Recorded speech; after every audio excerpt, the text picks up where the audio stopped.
आणि आता एक महत्त्वाची अशी बातमी आहे। शरद पवारांनी टाकलेली गुगली ही कुणालाही समजत नाही। बाजूला बसलेल्यांना आणि बाजूला बसवणाऱ्यांना सुद्धा ती समजत नाही।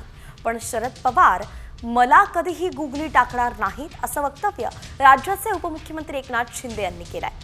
राजकारणात नातं कसं जपायचं हे पवार साहेबांकडून शिकावं असं म्हणत त्यांनी शरद पवार यांच्यावरती स्तुतीसुमनही उधळली। ज्येष्ठ नेते शरद पवार यांच्या हस्ते राज्याचे उपमुख्यमंत्री एकनाथ शिंदे यांना महादजी शिंदे राष्ट्रगौरव पुरस्काराने सन्मानित करण्यात आलं, त्यावेळी ते बोलत होते।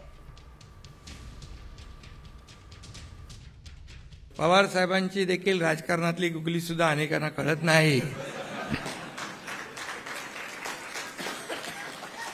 कधी कधी बाजूला बसलेल्या लोकांची किंवा बसवलेल्या लोकांची गुगली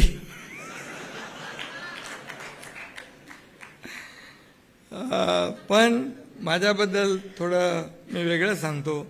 माझे आणि पवार साहेबांचे अगदी प्रेमाचे आणि जिव्हाळ्याचे संबंध आहेत। त्यांनी आजवर मला कधी गुगली टाकली नाही